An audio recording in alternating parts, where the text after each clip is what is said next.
Bonjour, c'est un plaisir de venir partager avec vous ces quelques éléments de réflexion sur la recherche participative en Afrique.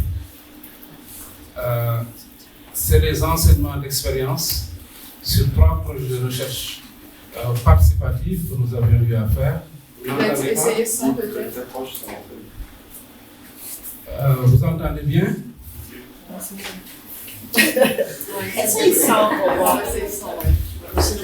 Donc, c'est des enseignements d'expérience de co-production, des expériences de co-construction de savoir pour une coproduction d'actions de développement. Dès le départ, je pose l'enjeu jusqu'où le chercheur doit s'arrêter. Quelle est la limite du chercheur? Est-ce que la recherche participative nous invite à la démarche de co-construction, mais jusqu'où on doit même assumer les implications d'ordre politique, n'est-ce pas, et autres, de nos réflexions avec les acteurs pour coproduire des actions de développement. C'est l'Alliance de recherche action donc Université Territoire qui a été beaucoup inspirée par les amis du Québec, de l'UQAM, où j'ai fait ma thèse, c'est le programme ARUC, n'est-ce pas, que j'ai adopté en août. Je vais vous parler des éléments de contexte de la relation université-communauté en Afrique. Le contexte est vraiment différent. Je vais systématiser ma réflexion sur 3 projets de recherche participative que nous avions réalisés. Le projet SENS avec l'Union européenne qui portait sur la réforme de l'audiovisuel avec les comités d'usagers. Le projet DISO en rapport avec la plateforme des organisations de la société civile sur l'eau et l'assainissement qui a voulu étudier sa capacité d'influence sur la politique de l'eau et l'assainissement. Et le projet actuel que je dois restituer, le 9 là, à Saint-Louis, avec un secteur privé, l'entreprise BP Cosmos qui exploite le gaz dans ma ville à Saint-Louis. Ce qui est un enjeu complètement nouveau. Dans les 2 projets, on est avec l'État, et dans le dernier projet, on est avec le secteur privé international. Et vous savez, tout l'enjeu du secteur privé international en Afrique, exploitant les ressources et nous laissant les aspects négatifs. Et je reviendrai maintenant plus largement, de manière plus synthétique, sur les enjeux épistémologiques et les leçons apprises de la recherche participative. Je suis gêné là parce que vous êtes plus joyeuse.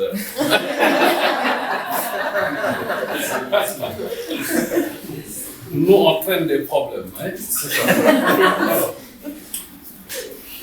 les universités africaines, c'était d'abord des universités extraverties, liées à la colonisation, liées aux besoins du colonisateur, mais surtout des universités avec des universitaires qui se croyaient détenir le savoir supérieur et le savoir qui pouvait aussi valider les autres types de savoir.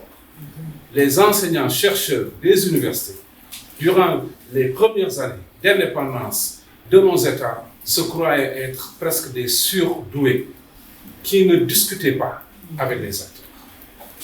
Nous nous rappelons tous de mai 68. Nous aussi, en Afrique, nous l'avons vécu. Et donc, l'université s'est positionnée comme un foyer rebelle de remise en cause du mode de régulation postcolonial. C'est la décade des indépendances et je peux vous rappeler que, par exemple, le département de sociologie à l'Université de Dakar a été supprimé à cause de mai 68 parce que c'était des étudiants de sociologie. Mais c'était le premier grand mouvement interne et le département de sociologie ne sera ouvert qu'avec nous à l'Université de Saint-Louis en 91. Donc de 68 à 91, pour être sociologue, il fallait faire philosophie jusqu'à L3, ou bien venir en France, ou bien en Suisse ou au Québec. Dans les années 80-90, c'est toujours un univers cloisonné et isolé, qui est sous le prisme du positivisme. Je rappelle que nos scientifiques ont toujours vu les populations, notamment les populations analphabètes, comme des gens sans valeur. Ils ont reproduit tout le complexe colonial des gens civilisés. Mais à partir des années 2000, on passe au système LMD, comme vous. Et donc, se pose la question de la mission de service public de l'université, dont 95% du fonctionnement, c'est sous financement public. la société a commencé à dire à quoi vous servez vos recherches-là. Non seulement vous ne trouvez rien, non seulement vous n'arrivez pas à nous faire avancer dans la compréhension du fait, à nous faire avancer dans la prise en charge des enjeux de société, mais vous nous coûtez cher et vous ne nous respectez pas. Les États commencent donc à s'investir dans des universités régionales. Je rappelle qu'on avait de grandes universités dans la capitale et pas d'universités dans les territoires. Maintenant, c'est la densification universitaire, ça permet quand même de prendre en charge les aspects territoriaux. En même temps, une offre de formation de plus en plus ouverte aux potentialités. Imaginez-vous, mon université en 1997 qui a été créée, c'est presque dans les années 2010 que mon université a commencé à ouvrir des UFR qui s'occupent de l'agriculture, de pêche, alors que tout le territoire de Saint-Louis, c'est l'agriculture et la pêche. Donc on avait des perspectives complètement internationales qui n'étaient pas en rapport avec les questionnements des acteurs territoriaux. Et finalement, les États, sous l'influence du CAMES, le CAMES c'est le grand centre africain qui valide les diplômes, appliquent une décision extrêmement importante. L'université, ce n'est pas seulement l'enseignement et la recherche ou la formation, c'est aussi une troisième mission, ça veut dire la mission, le service aux collectivités.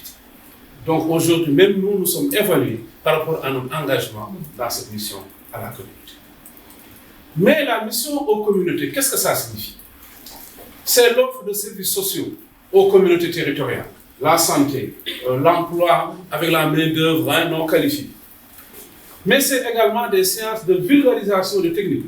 Les professeurs d'agriculture, de nutrition, de santé font des découvertes et essaient, n'est-ce pas, de transmettre ce savoir. On est dans une logique de diffusion, on est dans une logique de transfert. On ne parle pas des savoirs endogènes, hérités, transmis des populations. La population est traitée comme un acteur incapable de produire du savoir. Le savoir réel qui existe, c'est le savoir scientifique, universitaire, et donc c'est dans une logique de transfert technologique. Il y a également l'engagement civique et citoyen de la communauté. Donc il y a divers processus de recherche, mais sous le prisme de ce que j'appelle l'appauvrissement symbolique. Hier, on a eu Carmon qui nous a parlé de la pauvreté, mais chez nous, la pauvreté, ce n'est pas la personne qui n'a pas $3 ou qui ne mange pas ou bien qui a 15 calories. Le pauvre chez nous, c'est celui qui n'a pas d'avoir, qui n'a pas de savoir et qui n'a pas de relation. Celui qui n'a pas d'avoir, c'est l'aspect matériel, mais celui qui n'a pas de savoir. Et le savoir est plus large que le savoir scientifique.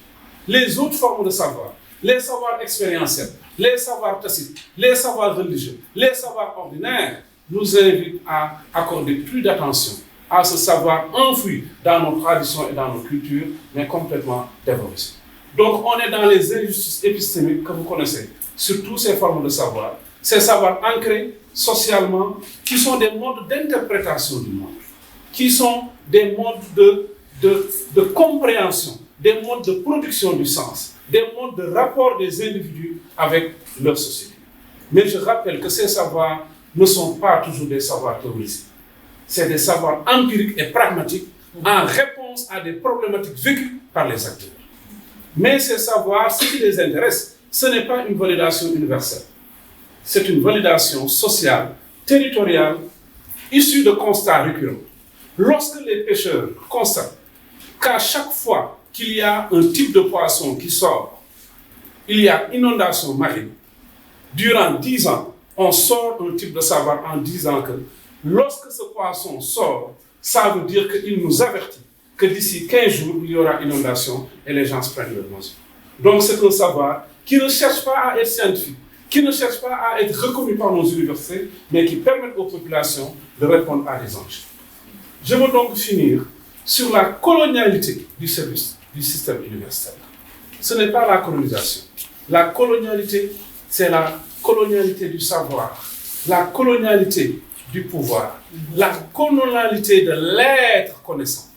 Et c'est cette colonialité-là qui fait que, sous le prisme du positivisme, ces intellectuels africains ont pensé qu'ils étaient les seuls à détenir ce savoir, qu'ils étaient également l'instance suprême de validation des autres formes de santé. Je vais présenter maintenant des expériences plus pratiques. Le premier projet qu'on a réalisé en matière de recherche participative, c'est en juillet 2017 jusqu'en 2019. Ça s'appelait le projet de recherche-action SENS, suivre ensemble les services publics de l'eau potable du Nord. Déjà, dans le montage du projet, pour aller à l'Union européenne, on a mis un dispositif de recherche partenariale avec le GREP, une ONG française que vous connaissez, l'université, la Fédération des associations d'usagers du réseau public d'eau et l'Agence régionale de développement. C'est nous quatre qui avons co-construit tout le projet de recherche, n'est-ce pas, autour de la ville, de la région de Saint-Louis. Et donc, nous avons par exemple organisé, l'une des premières activités, c'était la co-construction de la question de recherche. C'est là où j'ai compris que rien que cet aspect-là, c'était plein d'enjeux. Nous, chercheurs et les usagers, on souhaiterait procéder à une évaluation partenariale de la réforme du milieu rural. Pour être bref, c'était des comités d'usagers qui géraient l'eau et qui les distribuaient aux populations. La Banque mondiale vient imposer à nos États africains de privatiser l'eau en milieu rural en le donnant à de grandes entreprises privées telles que Bouygues et autres.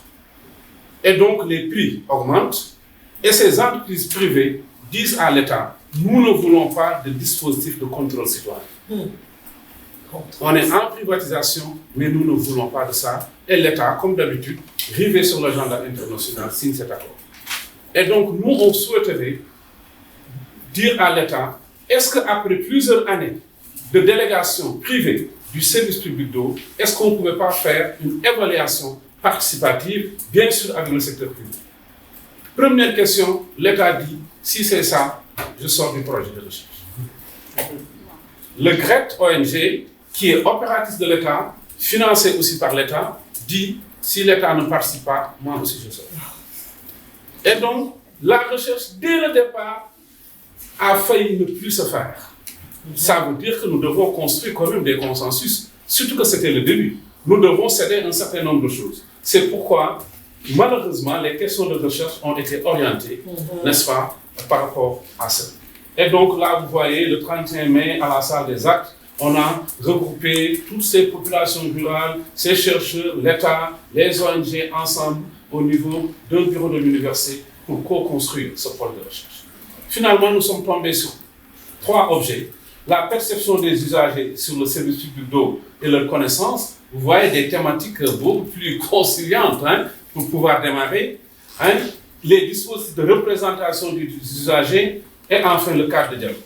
On a tenu des ateliers de formulation des questions de recherche, on a tenu des ateliers de savoir partagé du diagnostic du service public privé, on a fait des restitutions dans les arrondissements, dans les villages, nous avons co-défini les dispositifs de représentation, nous avons accompagné ce comité d'usagers par des notes de positionnement déposées à l'Union européenne et encore et encore. Et vous voyez toutes ces photos avec nos étudiants qui sont là. Je rappelle que les étudiants ont beaucoup participé. Là, on était au Fouta. Là, vous voyez l'administration territoriale de l'État très bien représentée avec les paysans, les populations, les comités d'usagers et la coopération française.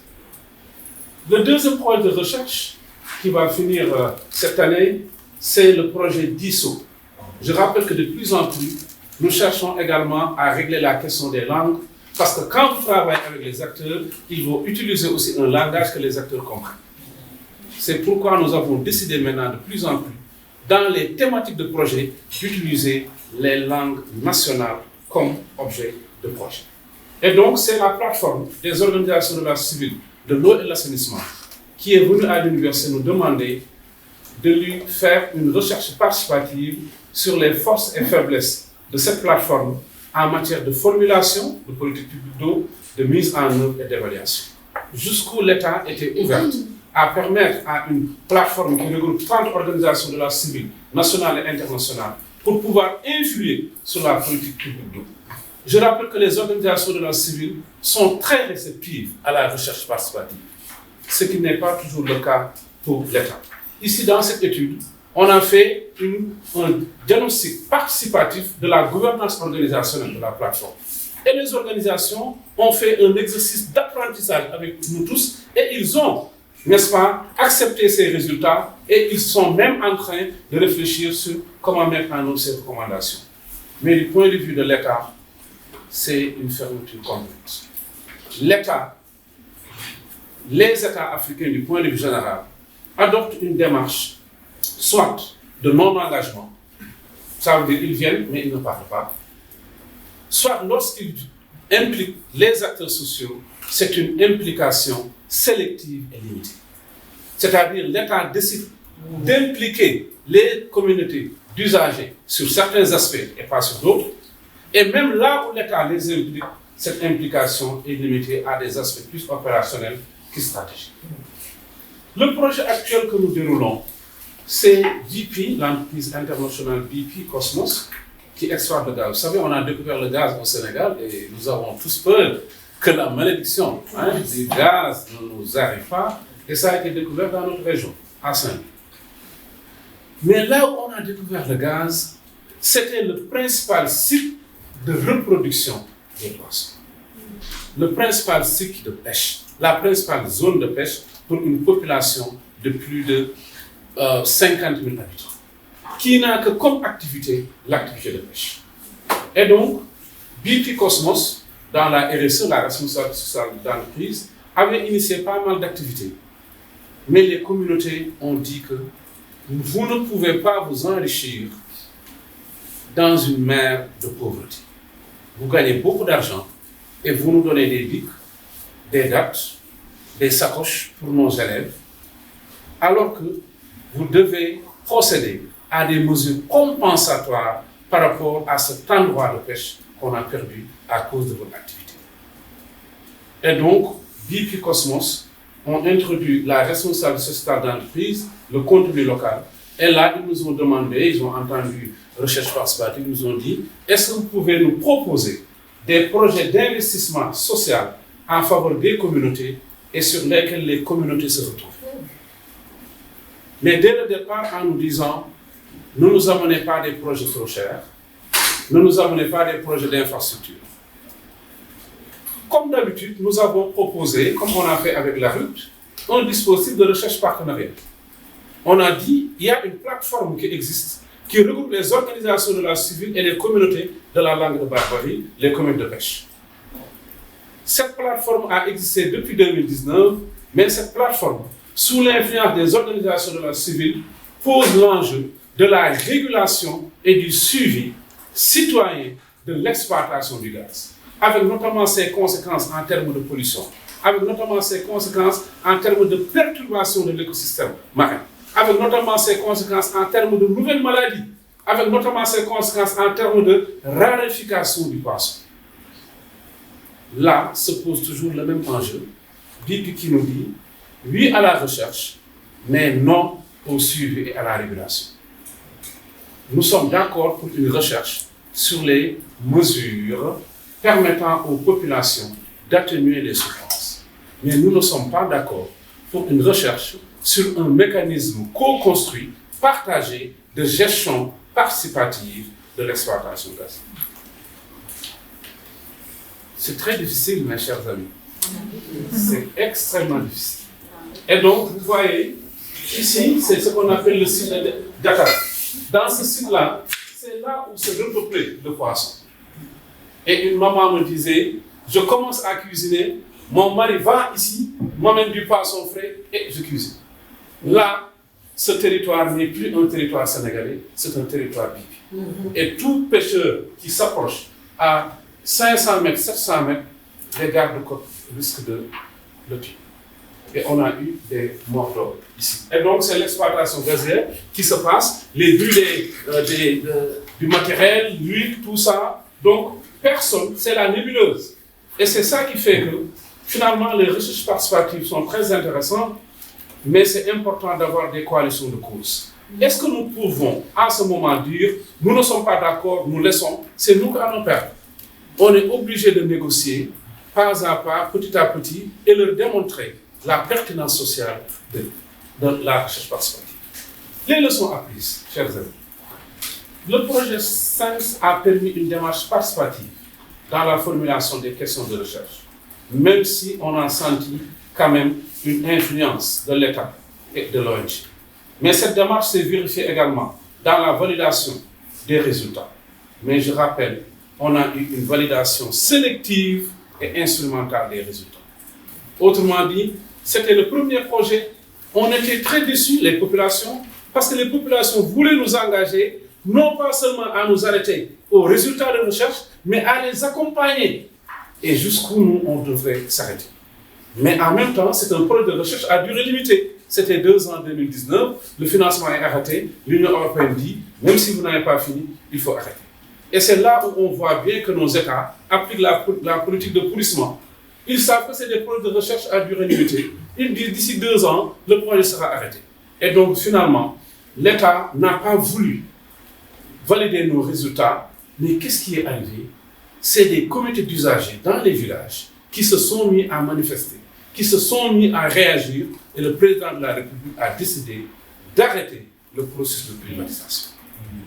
Alors qu'on l'avait averti, du fait de cette recherche participative, 2 ans avant, maintenant l'État vient de décider d'arrêter le processus de privatisation et de procéder à une évaluation, non pas participative, mais à une évaluation de la réforme. C'est quand même bien.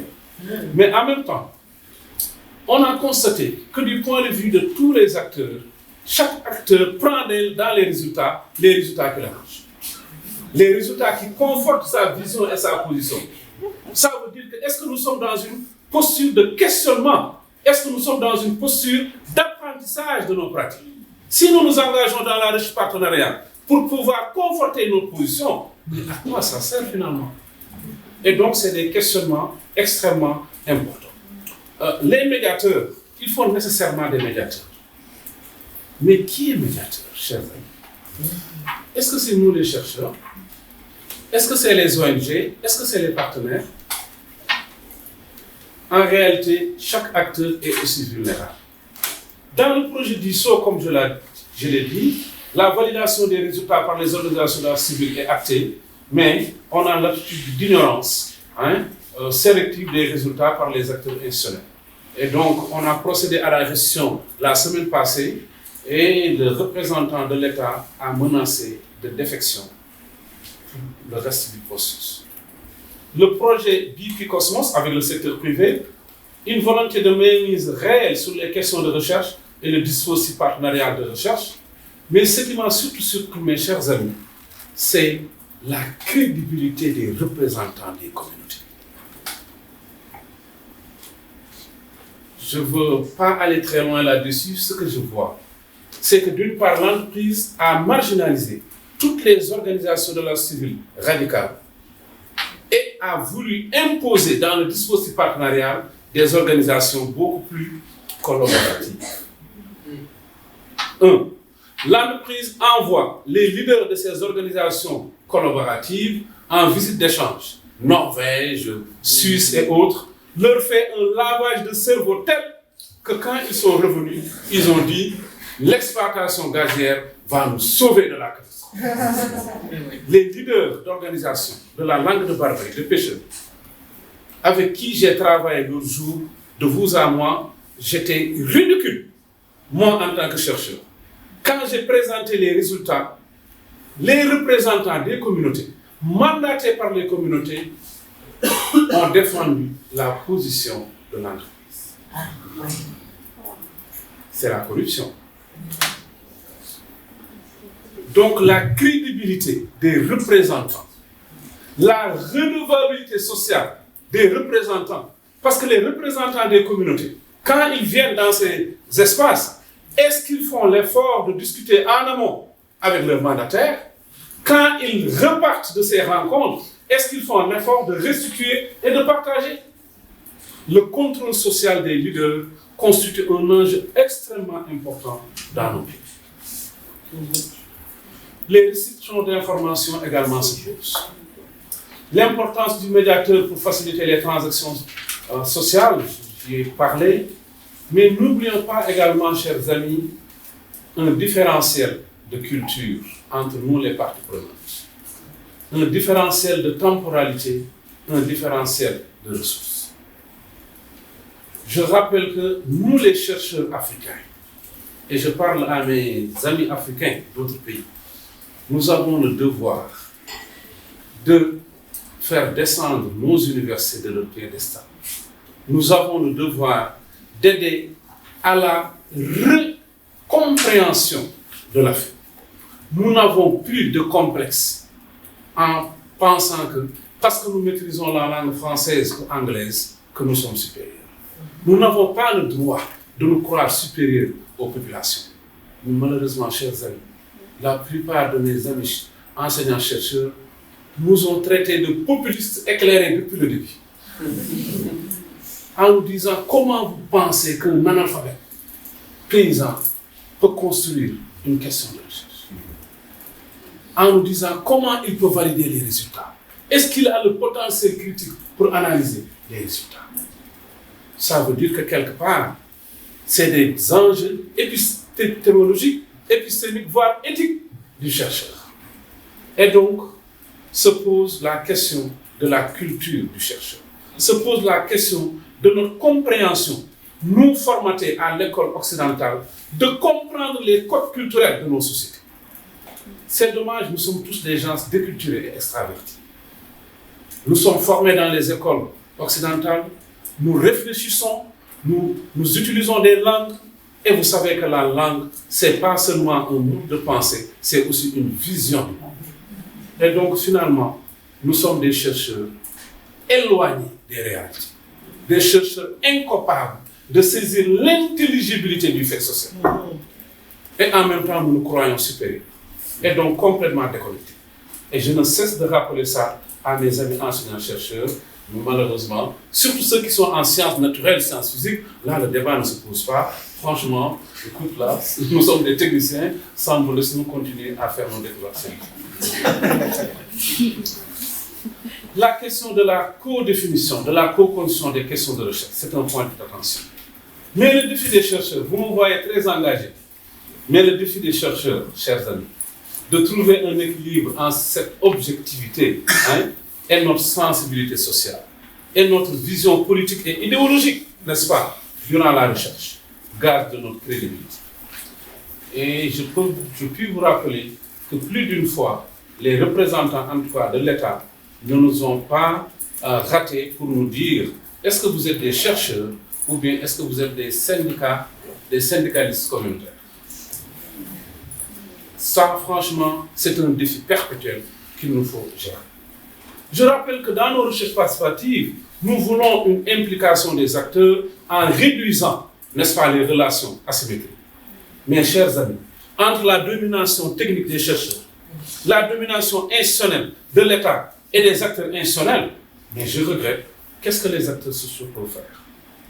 Il y a mes amis maliens, parce que mon grand-père vient du Mali, il me disait qu'en réalité, ce que tu nous expliques, parce que je l'ai expliqué dans une conférence internationale, il me dit que j'ai l'impression que les communautés, c'est comme un paysan qui s'est perdu dans la forêt. Il a dormi sous l'arbre et à son réveil, il trouve son bras dans la bouche d'un lion affamé. Quelle doit être sa réaction selon vous? Vous vous réveillez en pleine forêt et vous voyez votre main dans la bouche d'un lion affamé.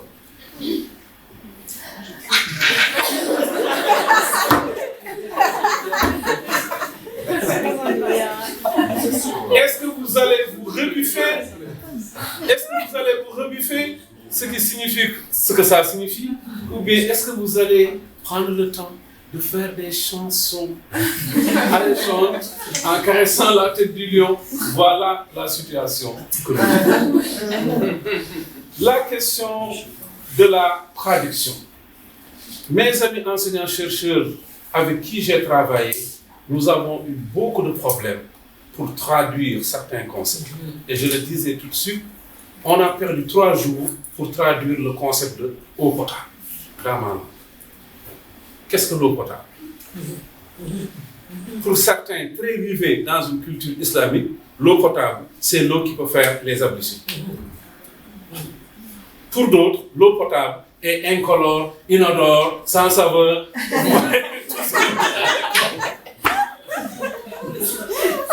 Pour l'autre, l'eau potable, c'est l'eau qu'on peut boire sans tomber malade. Et comme la recherche portée sur l'eau potable, au lieu de 2 heures de temps prévu sur qu'est-ce que l'eau potable, on a fait 3 jours. Et de vous à moi, je fais partie des enseignants-chercheurs qui menons un grand combat. C'est l'inscription des langues nationales dans nos universités.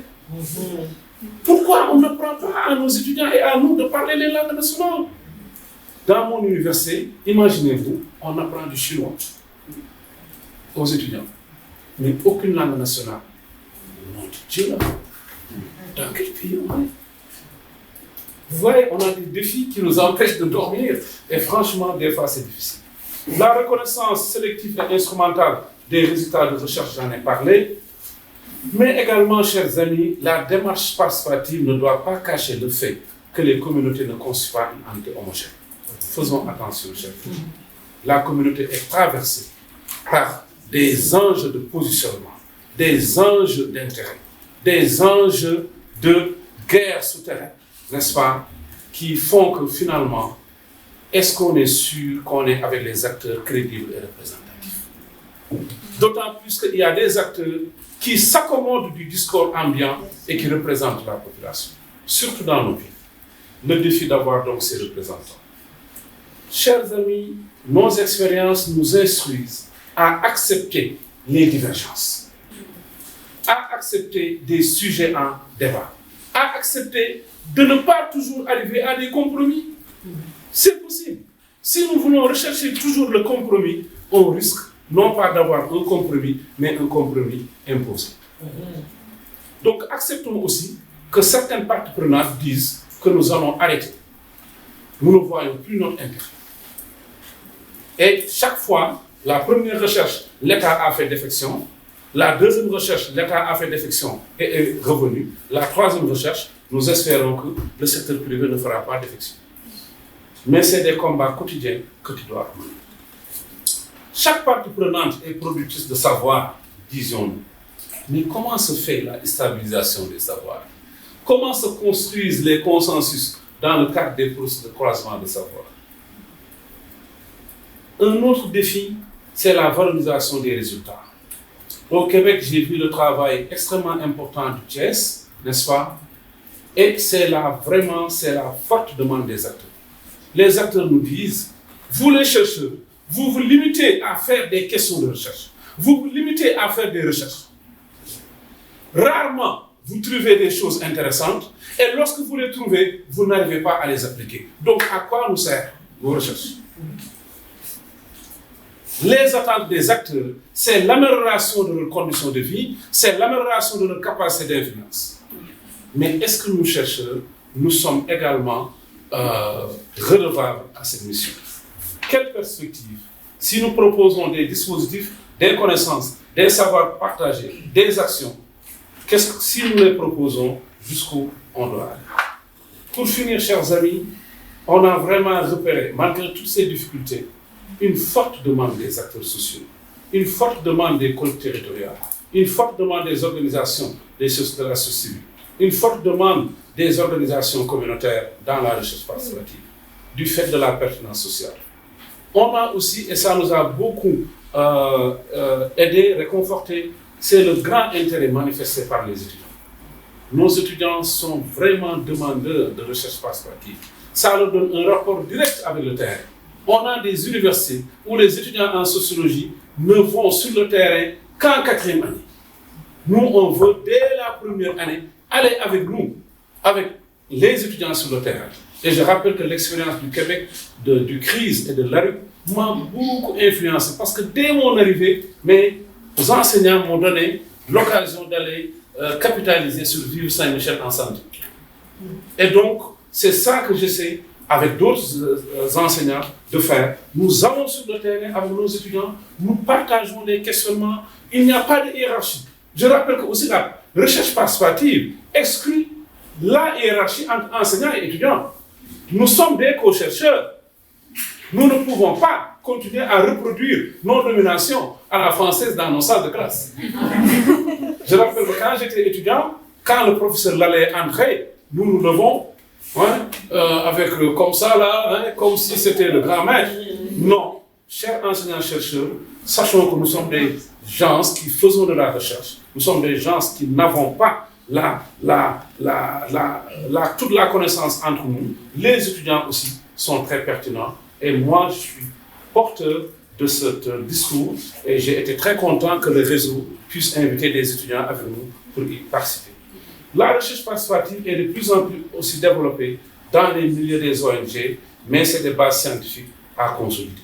Nous avons aujourd'hui deux grands défis, chers amis, pour finir.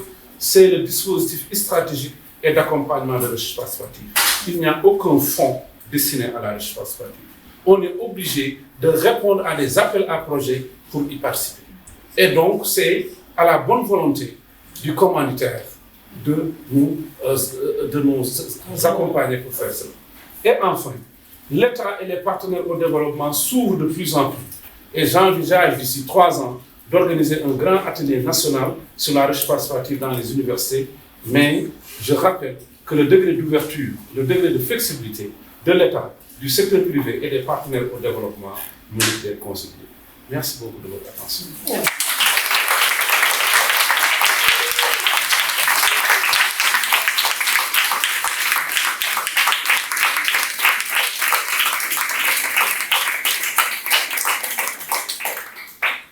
Alors, vu la densité de ce que Maria et Sandrine nous ont donné à penser par leurs 2 interventions, ce que je vous propose, et aussi pour respecter le timing, c'est de prendre des réactions, des résonances d'autres contextes que ceux qui ont déjà pris la parole. On a eu les Européens tout à l'heure.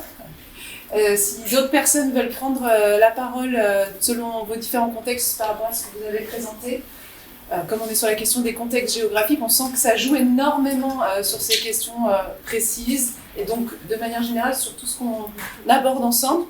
On a abordé la question de la relation de pouvoir liée au savoir, ce qui n'a pas forcément été toujours présent jusqu'à présent, justement. Donc est-ce qu'il y a des réactions chez nos amis Oui. Alors, je vous laisse la parole et ensuite, on ne fait plus le micro, du coup, ça vous va? Okay. Ouais, c'est rapide. Je voulais vous remercier, Sambou. Vous m'avez rappelé le samba brésilien. Ah. C'est le mot de départ. Et je voulais dire que cette question de la mission de l'université, c'est très important pour nous les Brésiliens. Et l'université brésilienne a une pratique qui s'appelle extension universitaire. Donc on ne reste pas que dans l'enseignement et dans la recherche, mais on va sur le terrain faire les pratiques avec les étudiants à partir de première année. Donc ils sont sur le terrain et je trouve que c'est important de peut-être pouvoir faire ces échanges avec le Brésil. Merci. Allez-y. Je suis merci pour vos 2 interventions. Je trouvais super intéressant les concepts que vous évoquiez de colonialité, de comment on passe d'une colonialité du pouvoir à une colonialité du savoir. Moi, ça m'a fait beaucoup écho à des expériences pour tous ceux qui ont travaillé dans le milieu du développement, dans les ONG, et dans cet effet de mode un peu les 10 dernières années qu'ont eu plusieurs organisations internationales et organisations non gouvernementales de recourir à la recherche-action, à la recherche participative, notamment dans les pays du Sud global.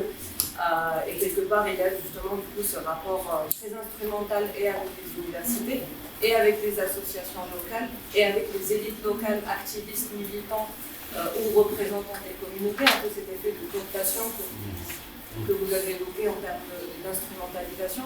Et je crois que quelque part, on sort d'un contexte on parle beaucoup de décolonisation, et on se retrouve dans ce rapport de colonialité, de savoir, parce que du coup, même alors pour citer Mignolo et Anibal Quijano, c'est vrai qu'en France, c'est des références, on ne cite pas parce que c'est des études latino-américaines sur la question, et on est toujours obligé, du moins pour les doctorants, du moins racisés qui travaillent en France et en Europe de manière générale, à souvent devoir évoquer des références sur les mêmes questions, des références européennes.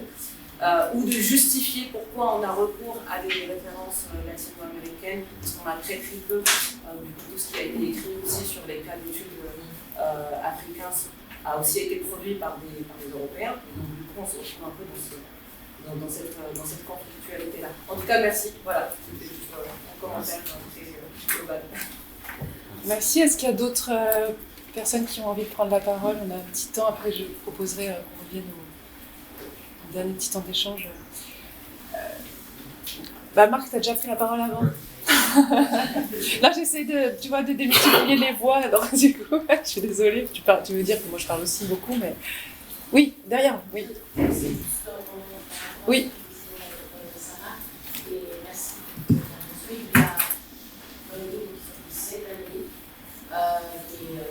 Présente le Conseil des coloniales d'Amérique latine en France, qui sort pour pouvoir justement pouvoir les musées, pouvoir en parler, pour rajouter, il y a des crédits, c'est sorti, il y a une belle traduction de partout,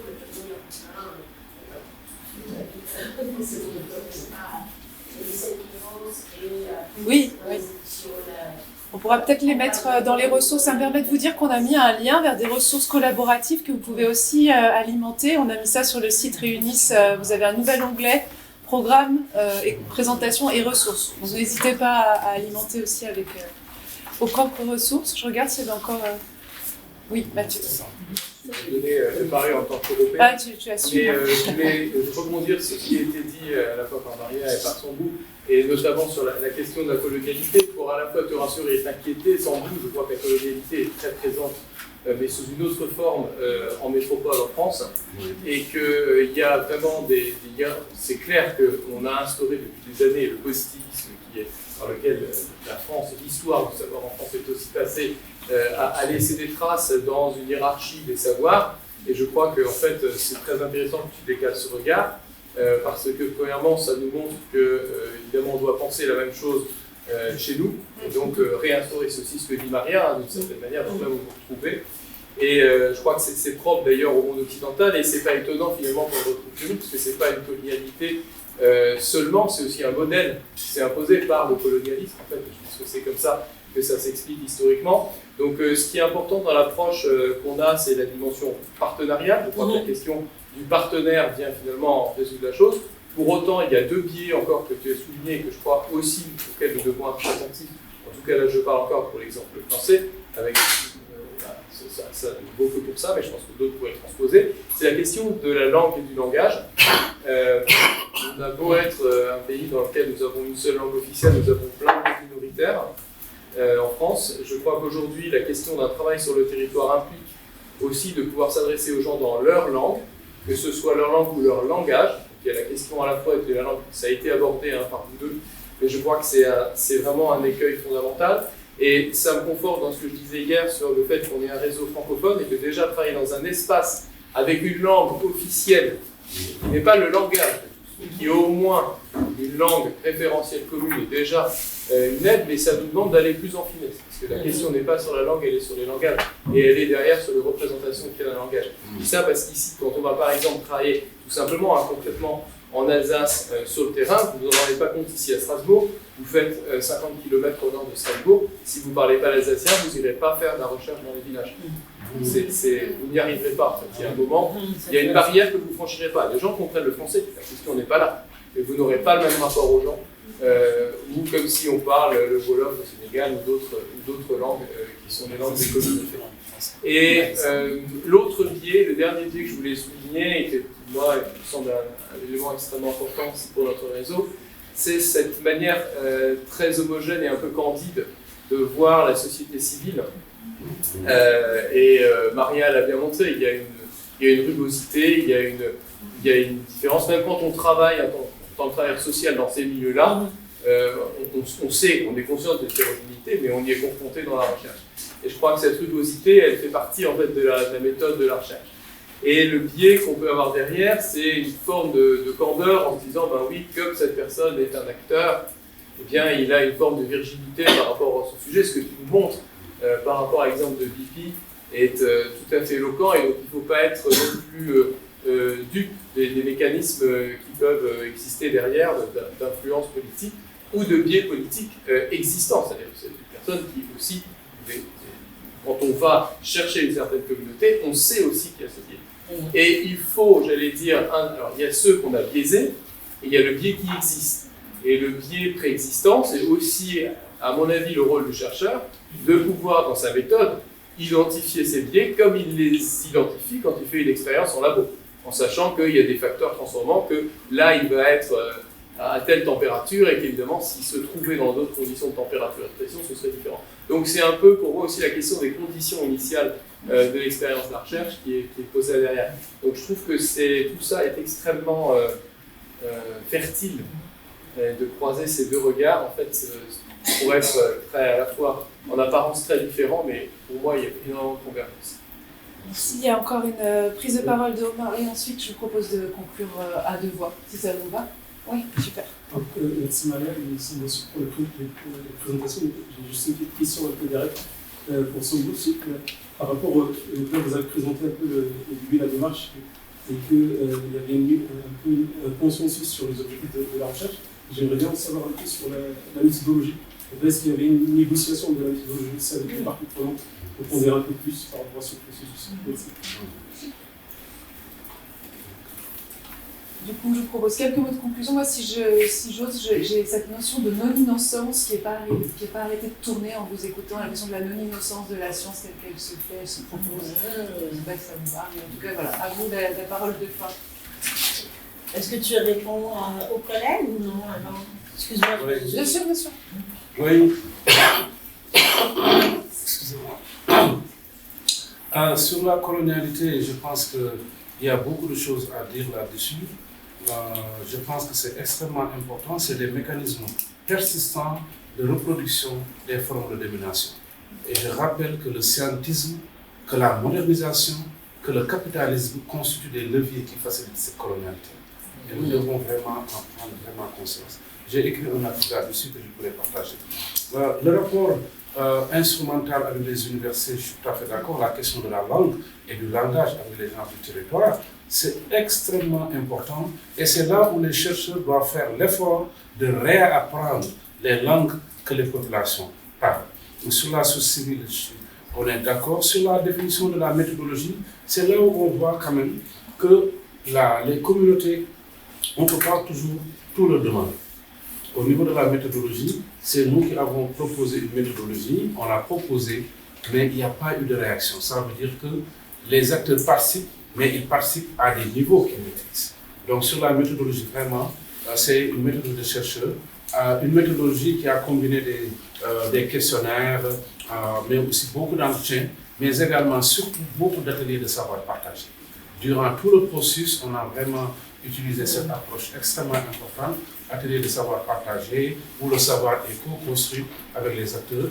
Et durant la Covid, on a profité également des webinaires. Et franchement, ça a été une grosse facilitation. Et ça nous a permis, par exemple, de faire un webinaire où des participants d'autres régions ont participé et des acteurs aussi d'autres territoires. Merci. Je vous laisse. Bon, on est censé se croiser. Et en fait, moi, j'ai une question pour toi. Oui, je vais faire face. Elle est difficile, ma question. Oui, je le sens. En fait, il y a une espèce de va-et-vient là, dans les savoirs et les contextes géographiques, les contextes historiques. Et c'est très clair comment des savoirs, par exemple, français ou européens, et l'impact qu'ils ont eu sur les savoirs, ça c'est très clair. Comment tu t'expliques que tu ramènes du bagage du Québec au Sénégal? Est-ce qu'on te dit, ben, tu fais exactement, tu vois, voilà, parce que là j'ai l'impression que moi je suis dans la colonialité là, du Québec vers le Sénégal, tu sais. Mais en tout cas, je pense que tu as une réponse à ça. Ah, bien sûr. Hein? La colonialité ne signifie pas qu'il faut jeter le bébé avec l'eau du bain.